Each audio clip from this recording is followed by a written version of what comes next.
Hello everyone. I hope आप सभी अच्छे होंगे और मैं भी बिल्कुल ठीक हूँ। तो आज की जो वीडियो होने वाली है that is all about pituitary gland. और इससे जो पिछली वीडियो थी इसमें हमने बात की थी हाइपोथैलेमस की, कि हाइपोथैलेमस के क्या फंक्शंस होते हैं, वो कहाँ से फॉर्म होता है और वो आगे चल के किसको स्टिमुलेट करता है। ठीक है, हमने कुछ बात की थी न्यूरो हार्मोन्स की। ओके, जो न्यूरो सिक्रेटरी सेल्स जो है वो प्रोड्यूस करते हैं, और न्यूरो हार्मोन्स आगे चल के पिट्यूटरी ग्लैंड को या तो स्टिमुलेट करेंगे या फिर इनहिबिट करेंगे। इतनी बात हमने कर ली थी। और हमने थोड़ा बहुत ये भी जाना था कि जो पिट्यूटरी ग्लैंड है वो आगे चल के 2 टाइप्स में डिवाइड होता है, that is anterior pituitary and posterior pituitary. और उसके बाद हमने उसके फर्दर ट्रॉपिक हार्मोन्स के बारे में जनरल डिस्कशन की थी।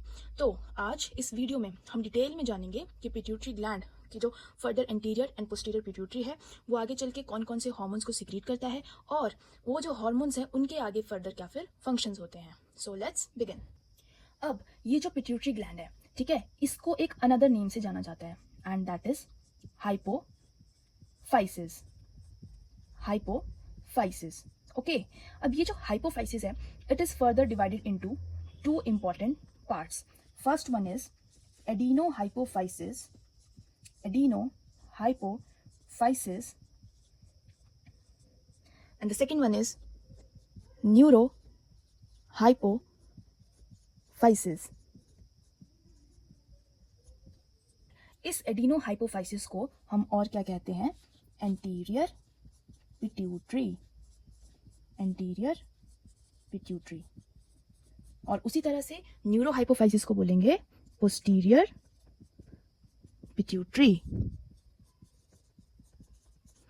ओके, अब ये जो एंटीरियर पिट्यूटरी होता है ये लार्जर होता है, लार्जर इन साइज, और जो पोस्टीरियर पिट्यूटरी होता है that is smaller in size. Okay, so इतनी सी चीज़ समझ आ गई होगी आई थिंक आप सभी को कि हमने पिट्यूटरी ग्लैंड के बारे में जाना, उसको मास्टर ग्लैंड कहा जाता है। इसके अलावा हमने बोला इसका अनदर नेम हाइपोफाइसिस होता है। और hypophysis further is divided into 2 parts, that is adenohypophysis and neurohypophysis. Adenohypophysis is also known as anterior pituitary and neurohypophysis is known as the posterior pituitary. This one is the larger in size and this one is the smaller in size. अब जैसा कि आप यहाँ पर देख सकते हैं कि मैंने एक डायग्राम ड्रॉ किया है। So this one is the anterior pituitary, ठीक है, and this one is the posterior pituitary. मैंने इसको शॉर्ट फॉर्म में लिखा है। तो अब हम बात करेंगे कि पोस्टीरियर पिट्यूटरी कौन कौन से हार्मोन्स को सिक्रीट करेगा, and same like the anterior pituitary. तो फर्स्ट वन हम पोस्टीरियर पिट्यूटरी की बात कर लेते हैं। तो फर्स्ट ऑफ ऑल जो इसका पहला हार्मोन होगा दैट इज वेसोप्रेसिन। इसके बारे में हमने प्रीवियस वीडियो में भी बात किया था, वेसोप्रेसिन। और इसका अनदर नेम क्या होता है? ADH, that is anti diuretic hormone. और इस ADH का मेन फंक्शन क्या होता है? Water reabsorption by the kidneys, ठीक है, वाटर को रीअब्जॉर्ब करता है ये किडनी से। और इसके बाद इसका एक और सेकेंड हार्मोन ये जो रिलीज करता है दैट इज ऑक्सीटोसिन। अब ये जो ऑक्सीटोसिन होता है ये कॉन्ट्रैक्शंस के टाइम पे बहुत ज्यादा हेल्पफुल होता है। जब बेबी की डिलीवरी होती है उस टाइम पे ये ऑक्सीटोसिन एक ऐसा हार्मोन है जो मदर को कॉन्ट्रैक्शंस में हेल्प करता है। ओके, तो ये था पोस्टीरियर पिट्यूटरी के बारे में जिसमें हमने वेसोप्रेसिन एंड ऑक्सीटोसिन के बारे में देखा। अब हम बात करेंगे एंटीरियर पिट्यूटरी की। तो एंटीरियर पिट्यूटरी जो फर्स्ट हार्मोन रिलीज करता है दैट इज TSH। ओके, अब TSH जैसे कि मैंने आपको प्रीवियस वीडियो में भी बताया था that is thyroid stimulating hormone. अब इस हार्मोन का क्या काम होता है? ये जो हमारा थायराइड ग्लैंड होता है, ठीक है, जो मैंने आपको बताया था हमारे नेक रीजन में प्रेजेंट होता है। ओके, सो ये थायराइड ग्लैंड को जो है टारगेट करता है और क्या करता है? थायरॉक्सिन हार्मोन की क्या करता है? ये सिक्रीशन करता है। किसकी सिक्रीशन करेगा ये आगे चल के? Thyroxine hormone.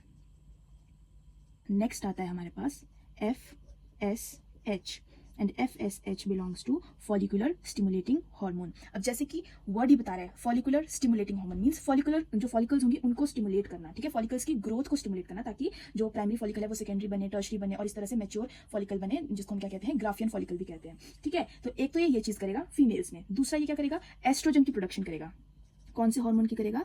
एस्ट्रोजन की प्रोडक्शन करेगा। ये हो गया हमारा फीमेल्स में। इसके अलावा मेल्स में ये क्या करेगा? स्पर्मेटोजेनेसिस में हेल्प करेगा। किसमें? स्पर्मेटोजेनेसिस, जो आगे चल के स्पर्मेटिड्स बनाते हैं और फाइनली फिर स्पर्म्स की फॉर्मेशन होती है। FSH के बाद मोस्ट इंपॉर्टेंट आता है हमारे पास LH, and LH is luteinizing hormone. अब ल्यूटिनाइजिंग हार्मोन का काम क्या होता है? फीमेल्स में एक तो ये ओव्यूलेशन करता है, ठीक है, ओव्यूलेशन करता है। और ओव्यूलेशन कब होती है? 14th डे पे होती है। पीरियड्स के बाद जो 14th डे आता है on that day ovulation takes place, ठीक है। और उस टाइम पे LH सर्ज होती है, मतलब कि ल्यूटिनाइजिंग हार्मोन जो है वो पीक पर होता है। क्लियर। एक तो ओव्यूलेशन करेगा और ओव्यूलेशन के बाद जो है प्रोजेस्टेरॉन हार्मोन जो होता है उसकी प्रोडक्शन होती है। किसकी? प्रोजेस्टेरॉन हार्मोन की प्रोडक्शन होती है। और इसके अलावा ये तो हो गया हमारा फीमेल्स में, क्लियर। अगर मेल्स की बात कर लें तो वहां पर क्या होता है? टेस्टोस्टेरॉन हार्मोन की प्रोडक्शन होती है। और कौन करेगा? Luteinizing hormone. ओके, अब LH के बाद हमारे पास आता है most important ACTH, and ACTH belongs to adrenocorticotropic hormone. ठीक है, अब इसका मेन काम क्या होता है? ये एड्रीनल ग्लैंड को टारगेट करता है। किसको करेगा? एड्रीनल ग्लैंड को टारगेट करता है, जो आगे चल के क्या सिक्रीट करेंगे? ग्लूकोकॉर्टिकॉइड्स। और ये ग्लूकोकॉर्टिकॉइड्स क्या क्या हो सकते हैं? जैसे कि कॉर्टिसोल्स एंड कॉर्टिसोन। ओके, कॉर्टिसोन्स। ठीक है, और इनका काम क्या होता है? ये ग्लूकोज के लेवल को मेंटेन करते हैं। किसके लेवल को? ग्लूकोज के लेवल को मेंटेन करेंगे by the process of gluconeogenesis. इसके बाद नेक्स्ट आता है हमारे पास GH, and GH belongs to growth hormone. और जैसे कि वर्ड ही बता रहा है, ग्रोथ करना। ठीक है, तो ये जो हमारा एंटीरियर पिट्यूटरी है, ये ग्रोथ हार्मोन को रिलीज करता है, जो आगे चल के हमारे मेटाबॉलिज्म को मेंटेन करके रखेगा। ओके, और साथ में हमारी ग्रोथ को स्टिमुलेट करेगा। ठीक है, ग्रोथ का ध्यान रखेगा एंड मेटाबॉलिज्म को मेंटेन करके रखेगा। तो last and most important hormone आता है एंटीरियर पिट्यूटरी का, दैट इज प्रोलैक्टिन। ओके, सो ये जो प्रोलैक्टिन होता है, ये किस में देखा जाता है? प्रेग्नेंट मदर्स में। ठीक है, या फिर आप कह सकते हो कि जिन मदर्स ने अब डिलीवरी हो गई है, ठीक है, पार्चुरेशन हो गई है, उसके बाद बेबी डिलीवर आउट हो चुका है, उसके बाद फीमेल की ब्रेस्ट्स में, ओके, फीमेल की ब्रेस्ट्स में ये जो प्रोलैक्टिन हार्मोन है, इसकी एकदम से बहुत हाई लेवल की सिक्रीशन होती है, बहुत ज्यादा ये स्टिमुलेट हो जाता है। ठीक है, और इस प्रोलैक्टिन की वजह से ये आगे चल के क्या करता है? मिल्क की प्रोडक्शन करता है। और बोला जाता है कि बच्चे को 6 महीने तक जो है ओनली मदर्स मिल्क ही देना चाहिए, क्योंकि इसमें high level of IgA antibody present होती है। ठीक है, तो प्रोलैक्टिन क्या करता है? स्टिमुलेट करता है मिल्क की प्रोडक्शन को फीमेल्स की ब्रेस्ट में। ठीक है, so this one is the last hormone of anterior pituitary. तो ये थे सभी हार्मोन्स जो कि anterior pituitary and posterior pituitary जो है सिक्रीट करते हैं। आप चाहें तो इसका स्क्रीनशॉट भी ले सकते हैं, क्योंकि ये वेरी वेरी इंपॉर्टेंट। ठीक है, कॉम्पिटेटिव पॉइंट ऑफ व्यू से ये टॉपिक बहुत ज़्यादा इंपॉर्टेंट है। आपको सभी हार्मोन्स के बारे में पता होना चाहिए, कौन सा हार्मोन कौन सी pituitary, which lobe of pituitary secretes which hormone. Okay, और वो आगे चल के कौन से हार्मोन्स को स्टिमुलेट करते हैं। ठीक है, और किस हार्मोन के आगे चल के प्रोडक्शन होती है या सिक्रीशन होती है। तो ये सभी चीज़ें आपको क्लियर होनी चाहिए। ठीक है, तो एक बार जल्दी से रिकैप्चुलेट कर लेते हैं। हमने फर्स्ट वन देखा, that is TSH, that is thyroid stimulating hormone, जो कि थायरोक्सिन हार्मोन को रिलीज करेगा। ओके, सेकंड हमने देखा FSH, जो कि एक तो फीमेल्स में एस्ट्रोजन की प्रोडक्शन करता है एंड मेल्स में स्पर्मेटोजेनेसिस की प्रोडक्शन करता है, जो आगे चल के स्पर्म्स की फॉर्मेशन करता है। फिर हमने बात की ल्यूटेनाइजिंग हार्मोन की, जो कि ओव्यूलेशन में हेल्प करता है फीमेल्स में, साथ ही प्रोजेस्टेरॉन हार्मोन की फॉर्मेशन करेगा एंड मेल्स में टेस्टोस्टेरॉन की फॉर्मेशन करेगा।